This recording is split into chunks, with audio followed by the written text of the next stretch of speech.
आइए विद्यार्थी, अब यहाँ पे हम एक्सरसाइज 1.2 का क्वेश्चन नंबर 2 को सॉल्व करते हैं और देखते हैं इसमें हमसे क्या पूछा जा रहा है। तो देखिएगा यहाँ पे एक्सरसाइज 1.2 के क्वेश्चन नंबर 2 में हमसे पूछा जा रहा है, are the square root of all positive integer irrational? If not, give an example of the square root of a number that is rational. Simple सी बात है विद्यार्थी, हमसे यहाँ पे डायरेक्टली उन्होंने पूछा है कि जितने भी पॉजिटिव इंटीजर्स होते हैं, आप देखिएगा जितने भी पॉजिटिव इंटीजर्स हैं उनके स्क्वायर रूट हमेशा इरेशनल होते हैं। वो हमसे पूछ रहे हैं क्या जितने भी पॉजिटिव इंटीजर्स हैं उनके स्क्वायर रूट क्या इरेशनल होते हैं। अब ध्यान दीजिएगा, वो ये कह रहे हैं यदि वो इरेशनल नहीं होते हैं तो यहाँ पे अपने को फिर यहाँ पे जवाब देना है, मतलब एग्जाम्पल के थ्रू। If not give an example, आपको एग्जाम्पल देना है the square root of number that is a rational, कि आप ऐसे नंबरों का एग्जाम्पल दीजिए जिनके स्क्वायर रूट कैसे हो, आपके रैशनल हो। अब देखिए विद्यार्थी, हमको एक चीज तो कंसेप्ट यहाँ पे क्वेश्चन में दो चीज हमको समझ में आना चाहिए। पहला कंसेप्ट हमारा यही क्लियर होता है, यदि पॉजिटिव इंटीजर्स के स्क्वायर रूट इरेशनल नहीं है, यदि नहीं है तो वो कैसे हो जाएंगे, रैशनल हो जाएंगे। और क्वेश्चन में ही हमको यहाँ पे उसका आंसर दे रखा है इफ नॉट जो हमको यहाँ पे दे रखा है, तो इफ नॉट यही कह रहा है कि वो इरेशनल नहीं है। अब इरेशनल नहीं है तो कैसे होंगे, फिर वो रैशनल होंगे। तो यहाँ पे हमारे दो कंसेप्ट क्लियर हो गए। तो अब देखिएगा अपन इसको कॉन्सेप्चुअली सॉल्व करते हैं। तो आइए अपन इसको कॉन्सेप्चुअली सॉल्व करते हैं। अब देखिएगा यहाँ पे सबसे पहले हमको यहाँ पता होना चाहिए कि पॉजिटिव इंटीजर्स क्या होते हैं। जब तक कि आपको ये पता नहीं होगा कि पॉजिटिव इंटीजर्स क्या होते हैं, कुछ बेसिक कंसेप्ट आपको क्लियर नहीं होंगे, तब तक आप क्वेश्चन को सॉल्व नहीं कर पाएंगे। और ये हम जो बेसिक कॉन्सेप्ट है हम बहुत अच्छे से कर चुके हैं, फिर भी मैं आपको थोड़ा सा इनको नॉर्मल रूप से बता रहा हूँ। देखिएगा पॉजिटिव इंटीजर्स क्या होते हैं, पॉजिटिव वन से इनफाइनाइट, ध्यान दीजिएगा पॉजिटिव वन से इनफाइनाइट तक के जितने भी ये नंबर होते हैं हमारे, इन सबको हम क्या बोलते हैं, पॉजिटिव इंटीजर्स बोलते हैं।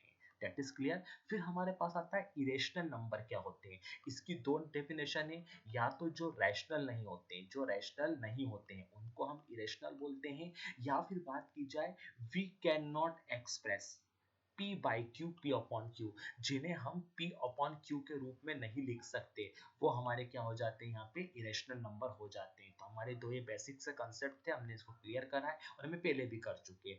अब विद्यार्थी ध्यान दीजिएगा, यहाँ पे हमको सबसे पहले बोला गया है कि यदि वो इरेशनल नहीं है, ध्यान दीजिएगा यदि वो इरेशनल नहीं है तो हमको क्या देना है, एग्जाम्पल देना है। और एग्जाम्पल में क्या बताना है, the square root of number that is a rational, मतलब आपको एग्जाम्पल देना है फिर नंबरों के स्क्वायर रूट जो कि कैसे हो, रैशनल हो। तो अब हम इनको एग्जाम्पल के थ्रू समझते हैं और उनको सॉल्व करते हैं। देखिएगा, यदि मैं एक एग्जाम्पल तौर पे यहाँ पे मैं ले लेता हूँ 4, ठीक है।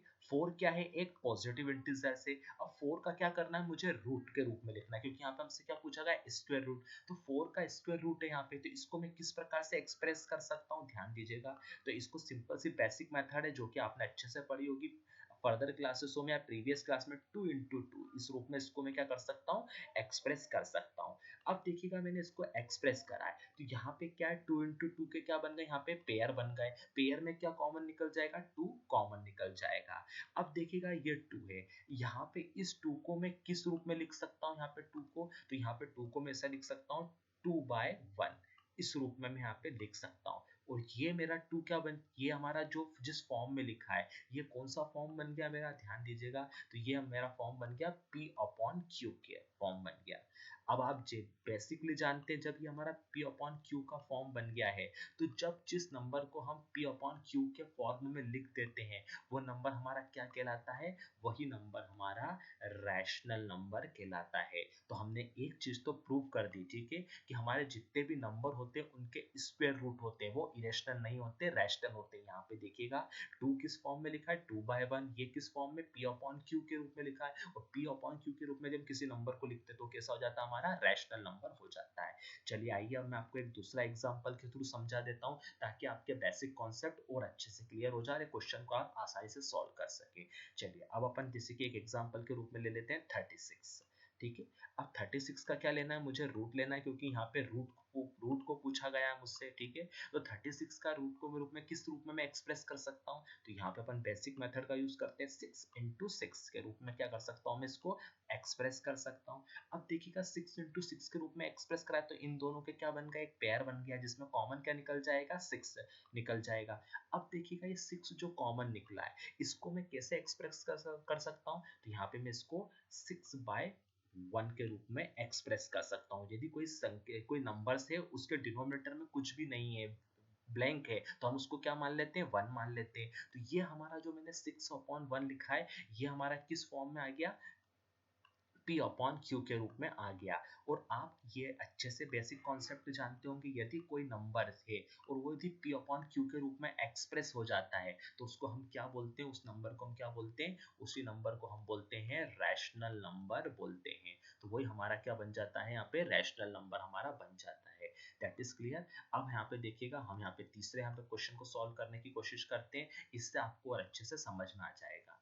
चलिए देखिएगा यहाँ पे तीसरा अपन ले लेते हैं, यहाँ पे एक और नंबर्स ले लेते हैं। यहाँ पे अपन ले लेते हैं 49, ठीक है। अब 49 का क्या पूछा है मुझसे, स्क्वायर रूट के रूप में पूछा है, ठीक है। तो ये 49 को अपन ने स्क्वायर रूट के रूप में लिखा। अब मैं इसको किस तरीके से एक्सप्रेस कर सकता हूँ 49 को, तो बेसिक मेथड है जो कि अपन प्रीवियस क्लास में पढ़ चुके हैं, तो इसको मैं 7 इंटू 7 के रूप में एक्सप्रेस कर सकता हूँ। That is clear. अब देखिएगा 7 इंटू 7 के रूप में एक्सप्रेस कर दिया मैंने, तो यहाँ पे क्या बन गए, 7 और 7 के क्या बन गए, यहाँ पे पेयर बन गए। तो यहाँ पे कॉमन क्या निकल जाएगा, 7 कॉमन निकल जाएगा। अब देखिएगा यहाँ पे न्यूमरेटर में 7 है लेकिन डिनोमिनेटर के साथ ब्लैंक है, तो मैं इसको कैसे लिख सकता हूँ, 7/1 इसको लिख सकता हूँ, इस फॉर्म में लिख सकता हूँ। जैसे ही मैंने इस फॉर्म में लिखा तो ये कौन सा फॉर्म हो गया हमारा, P/Q, ठीक है। ये मेरा कौन सा फॉर्म हो गया, P/Q का फॉर्म हो गया, ठीक है। अब आप अच्छे से जानते हैं कोई नंबर है जिसको अपन P/Q के रूप में लिख सकते हैं, तो नंबर हमारा कौन सा हो जाता है, रैशनल नंबर हो जाता है। तो यहाँ पे हमने एक चीज प्रूव कर दी है, जैसा कि हमसे यहाँ पे क्वेश्चन में पूछा गया था, तो हमने यहाँ पे प्रूव कर दिया, हमने एग्जांपल दे दिया कि कोई नंबर है उसका स्क्वायर रूट है वो हमेशा क्या हो जाएगा, रैशनल नंबर हो जाएगा। तो हमने ये प्रूव कर दी। और ये आंसर कैसा है, यहाँ पे फॉल्स है, क्योंकि यहाँ पे क्या पूछा गया है, ऑल द यहाँ पे the square root of all positive integer irrational, तो इरेशनल नहीं होते, वो कैसे होते हैं, रैशनल होते हैं। चलिए ठीक है। अब देखिएगा यहाँ पे, अब अपने सामने एक क्वेश्चन और मैं आपको एक एक्स्ट्रा क्लियर कर देता हूँ, कई स्टूडेंटों के क्वेश्चंस रहेंगे वो कि सर जब फिर वो कौन से नंबर हैं जो इरेशनल होते हैं। तो देखिएगा ये भी ध्यान रखिएगा क्योंकि परीक्षा में पूछा भी जा सकता है। जितने भी प्राइम नंबर होते हैं, ध्यान दीजिएगा, जितने भी प्राइम नंबर होते हैं उनके जो रूट होते हैं, ठीक है, प्राइम नंबर के रूट वो हमेशा इरेशनल होते हैं। जैसे कि यहाँ पे बात कर दें अपन, √2 की बात कर रही है अपन ने, ठीक है। यहाँ पे अपन बात करते हैं √5 की बात कर देते हैं अपन, √5 इस टाइप के जो नंबर आपके रहते हैं, √5, √7 की बात करते हैं अपन, इस टाइप के जितने भी आपके नंबर्स होते हैं, √7 की बात कर देते हैं अपन, ठीक है। इस टाइप के आपके जो नंबर्स होते हैं इनके हमेशा ध्यान देना, स्क्वायर रूट हमेशा कैसे होंगे आपके, इरेशनल होंगे। इन सभी के जो स्क्वायर रूट होते हैं वो इरेशनल होंगे। तो ये हमारा एक एक्स्ट्रा चीज थी जो मैंने आपको क्लियर कर दी। अब आपको यहाँ पे इसका अच्छे से बेसिक कॉन्सेप्ट क्लियर हो गया होगा। आइए अब नेक्स्ट क्वेश्चन करते हैं। यदि आपके कोई डाउट्स हैं इस क्वेश्चन से रिलेटेड तो आप हमसे पूछ सकते हैं।